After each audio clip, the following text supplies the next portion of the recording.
welcome to more Sewing with Michele. It's week 2, and I'm so jazzed to show you some new products this week. We have the Gypsy Quilters Bowl Cozies. And I tell you, I use bowl cozies all the time in my kitchen. You don't have to only use them in the kitchen. You could literally put them in your craft room, in your bathroom, put a bowl in there and fill it up with whatever. This has got buttons, we've got candy, we've got spools of thread. They're a great gift item. Use up some of your fabrics, coordinate them with a quilt.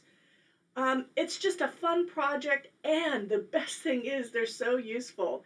I know with my children, it's easier to pull a hot bowl out of the microwave when they're in a cozy. I literally put mine in the microwave and, reheat soup or leftovers. And that way when you pull them out, you don't have to grip the bowl that's really hot. You can just pick it up like so. They're perfect. I've been making them for a few years, and we probably have about 4 of them downstairs in our kitchen. And we use them all the time. I throw them in the washing machine, throw them to the dryer, and bring them out. And just reuse them. They're great. And what I want to say is there's a few things that you need to be careful of. You want to make sure that you use 100% cotton materials. So that would include your thread, your batting, and your fabrics. Keep in mind, quilting fabric is the perfect thing because it's 100% cotton. And you can also use batiks because batiks are made with wax. They're not made with polyester or like a rayon. So anything that is not 100% cotton, you really want to steer clear of for your bowl cozies. When rayon and polyester get heated up in the microwave, I'm assuming catastrophic things can happen. I'm not quite sure because I haven't done it, but you want to steer clear of those items. So, like I said, bowl cozies. Now, the Gypsy Quilter has gone through and they have made it faster, easier, and more simplified, and I love that. Like I said, I made bowl cozies years ago, and when I saw this new process and the new techniques that they have, as well as the products that support it, I was down, hands down first, ready to go. So the first thing that I want to show you is the Jelly Roll Bowl Cozy template. Now this template takes away all the mystery, all the math, all the frustration from past bowl cozies that you may have made. It's got some indented grooves so that you can mark, trace around. In the center, it also has a little X so you can mark the center very easily. They've thought of lots of stuff. And this is the bowl cozy for the jelly rolls. Jelly rolls, if you're not familiar with those, it's a type of fabric that's pre-cut, and it's 2.5-inch strips, usually by the width of the fabric. But you can use your scraps, and let me tell you, that's the best part about it. Quilters, for bindings, typically we use 2.5-inch strips. So if you use those, you're going to already have maybe some leftovers, and you can make them that way. And let me show you real quick. This is one of the strips for that size, the small size. It's 10.5. So I just used some leftover scraps that I had, and went ahead and sewed them together using a 1/4-inch seam, and there you go. You have the first step of your bowl cozy. And let me show you. This one here, I've used the same fabrics. Look how cute that is. So on the back, I just used a flannel, but you are perfectly able to use the same fabrics front and back. So isn't that fun? And let me show you another one with the jelly roll.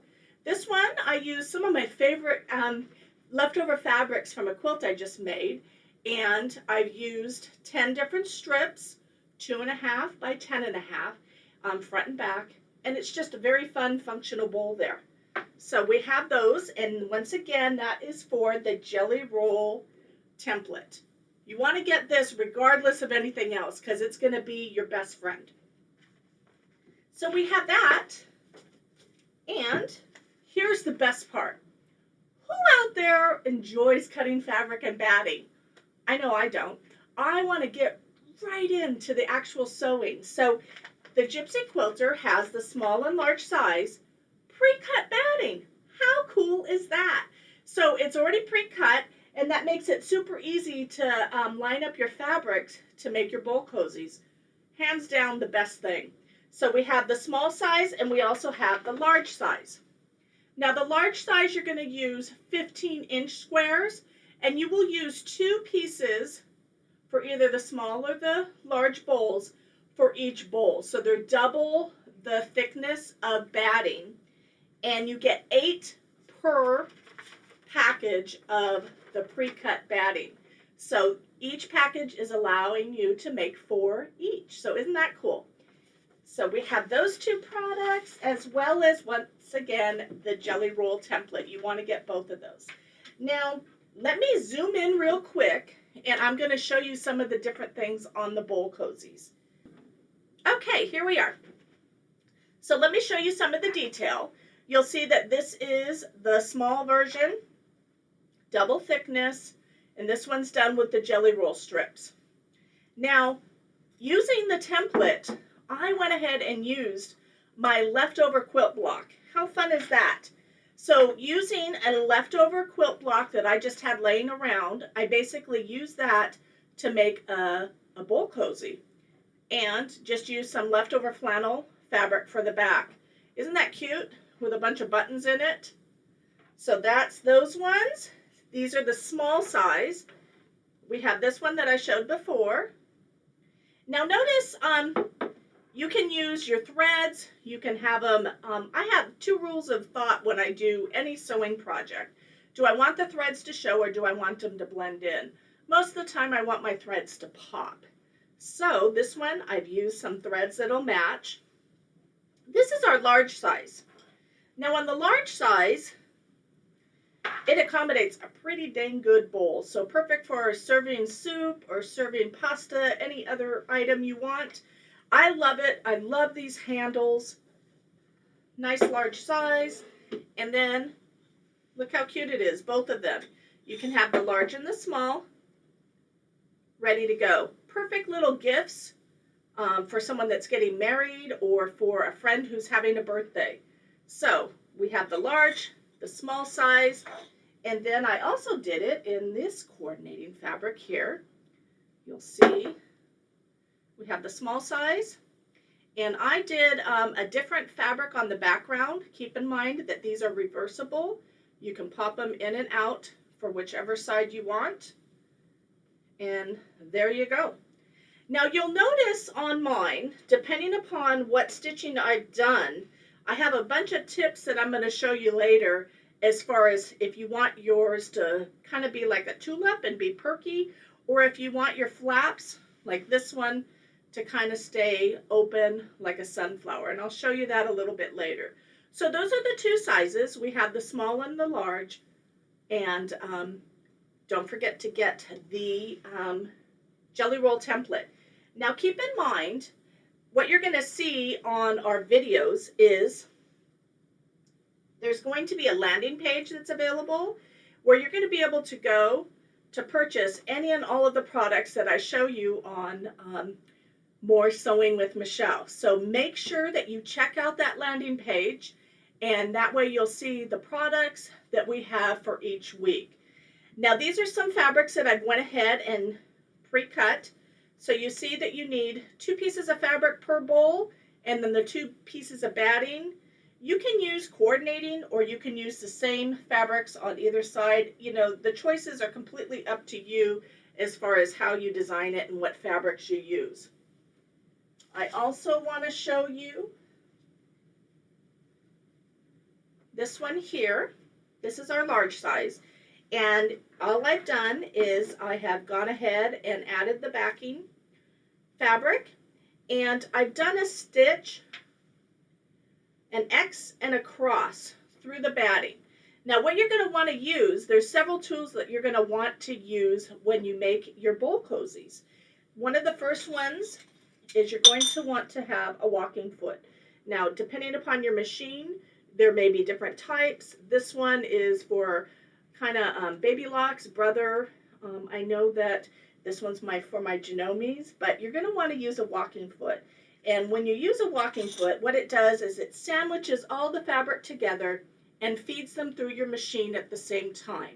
So you're going to want to use that because you're going to have batting and the front or the back of the fabric. And then you can sew your cross and you can do your X.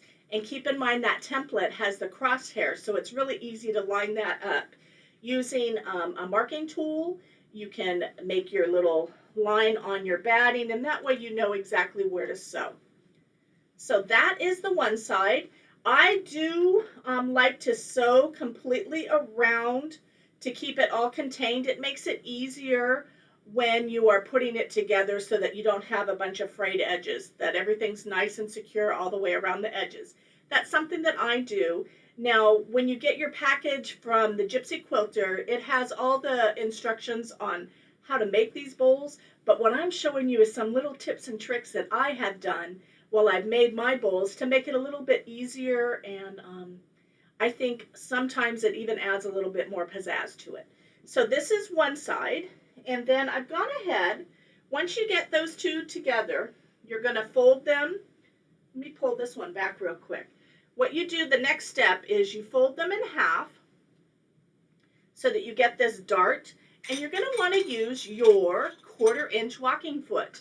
Now I like to use mine with a flange, whatever one you're comfortable with, but you're going to use that and you're going to sew a 1/4 inch on each of these darts. All 4 sides. And then you're going to end up with this. So now I have the bowl, and this is where the bowl kind of starts taking shape. One of the things that I like to do next, and this is one of my tips, is I take it and I iron this seam open here. And the reason I do that is that you don't want to be sewing your bowls together and maybe have 4 layers of batting in one section and on the other side have none. So I like to iron them open. It makes it easier when you're putting the rest of the bowl together. So you're going to do that on all 4 sides.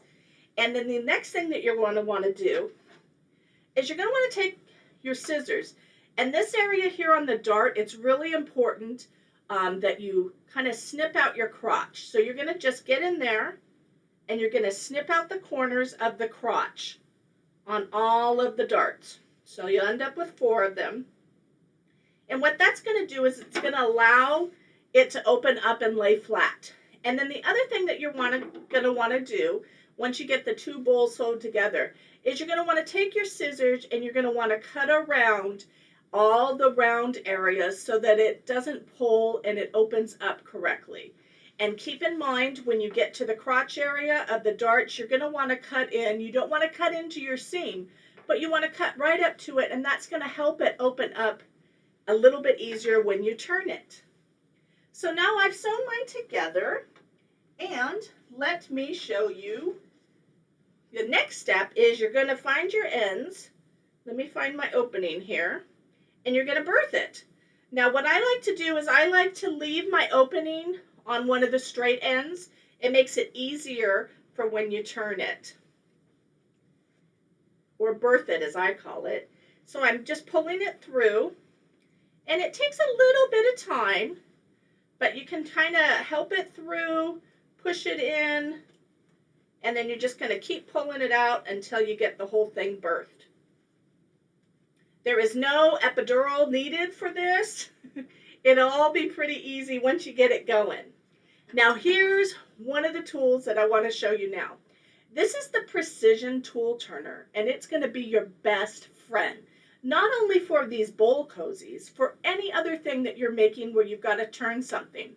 On the tip here, it's got a ball, and what that allows you to do, it allows you to kind of pop out your corners or smooth out a seam without poking through. Now I know I've done this. I don't even want to admit how many times I've done it, where I haven't had a tool handy. I reach over for the sharpest thing. How many people have used their scissor tips? I've used skewers, I've used a pencil, I've used the other side of my seam ripper.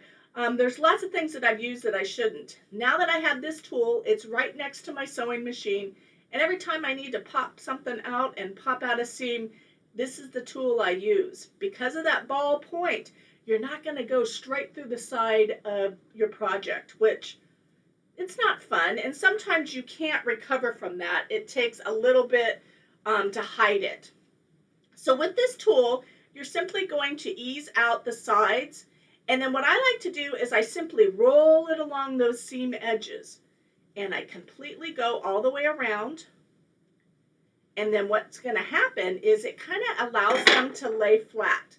So look how nice that is. Compared to if you just tried to do it by your hand, you're going to have areas where it doesn't look nice. So use this tool. It will be your best friend, I promise you. And these tools, once again, you're going to go to the Moore's landing page and they'll be there for you to purchase. So you're going to continue going all the way around. And this is where it's really important that you have gone through and you have snipped your crotch. If you don't snip your crotch, it's going to pucker and have like a pleat there. And also the petal part. You want to make sure that you take the time and do that. And those things are my little tips for you. Now there's lots of options when you do your quilting. I've done it lots of different ways on each of them. This one I just did random straight across straight line quilting. On a bunch of the other ones I've done different types of straight line quilting. But it's up to you. You could use your free motion, you could use a pentagram, you could use whatever you want to get some quilting done. Now I'm going to show you real quick some of the differences in what I did. On this large bowl cozy here, you can see that I've just done a grid of squares, and it might be easier to see on the back. So everything's nice and together there. And on this one, I simply, on the jelly roll one, I simply sewed 1/4 inch away from each seam. Now I want to show you with this bowl here. You notice, remember I said something about my little tricks? You'll notice that this one, it kind of lays open. And that's done because I've taken the time and I've done a series of 3 stitches on the petal parts of these bowl things. And that way, when you pick it up and it folds, it allows it to kind of grip that way. If you notice, this one here, I did not do the sections across, and this bowl kind of sticks straight up. So depending upon what look you want, you can change the way the bowl sits. If it sits kind of erect like a tulip, or if it flops down kind of like this one, and this one kind of looks more like a sunflower. You'll see on this one I did the same square grid all the way around, and I also added 2 stitch lines on the handle. So it's completely up to you how you want to do it. Now if you feel like you maybe can't sew perfectly straight and you don't want it to be noticeable, one of the tips that I do is I deliberately sew kind of wonky. And this one I sewed 3 different times around the edges, and I deliberately had each of them wonky, so I kind of meandered back and forth. So don't get hung up so much on it being perfect, because keep in mind, these are going to be used, you know, they may end up with soup and stuff tossed upon them. There's lots of different things that could go wrong, but they're a tool. They're there to be used. Now I want to show you one more tip that I do. If you just put them together, let me find one here. Let's take this big one again. And you can pull the 2 sides apart. You see that? I pulled them apart. Now what I did, because that kind of bothered me, is I went ahead and on the very center of this one, I sewed just a little square on the very bottom. And now this will not come apart. It will always be together kind of as one piece. So when you're done, I simply just loaded it into my machine, and then I just did a square on the very bottom. I like it a little bit better because, like I said, if they completely come apart like this, it's going to bother me in the long run. And when you wash them, they may not get a little more wrinkly. So I will probably go back on this one and add, following the grid lines that I already have, add a little securing stitch on the bottom. So with that said, that's kind of all that it is for our bowl cozies. Aren't they fun? One other thing that I want to talk about real quick, I know sometimes I am a pinner when it works for me. You're going to want to use your pins, and when you pin, where you're going to want to focus on is 2 pins around the crotch and also 2 pins around the petal points. And that way you're going to make sure that things don't shift and they stay in alignment. So I suggest you use your pins. I suggest you use those walking feet, and you're going to want to use your 1/4 inch foot. Don't forget, you're going to want to have cotton thread and cotton fabrics. You're going to want to clip around the corners before you turn them, and you're also going to want to make sure that you trim up your crotch area on the bowl cozies. And also don't forget to use that professional turning tool, which somehow I put my professional, here we go. You're going to want to use that professional turning tool to make your life a little bit easier. And those are the tools that I basically use. Let me switch my camera back. So those are the tools that you're going to want to use when you make your bowl cozies. You're going to have a lot of fun making them. I know that I look forward to them, and I plan on making some for my children using some manly fabrics. I don't think they want to have florals in their house. They've all kind of flown the coop, and give them some bowl cozies because I know that they use their microwaves a lot. So with that said, I appreciate you taking the time to hang out with me again for more Sewing with Michele. And keep in mind, check out that landing page. You're going to want to go there to pick up your products, the turning tool, as well as the jelly roll template and the pre-cut batting. They are going to be amazing, and they're going to save you a lot of time. I appreciate it. You guys have a wonderful day, and until next week, bye-bye.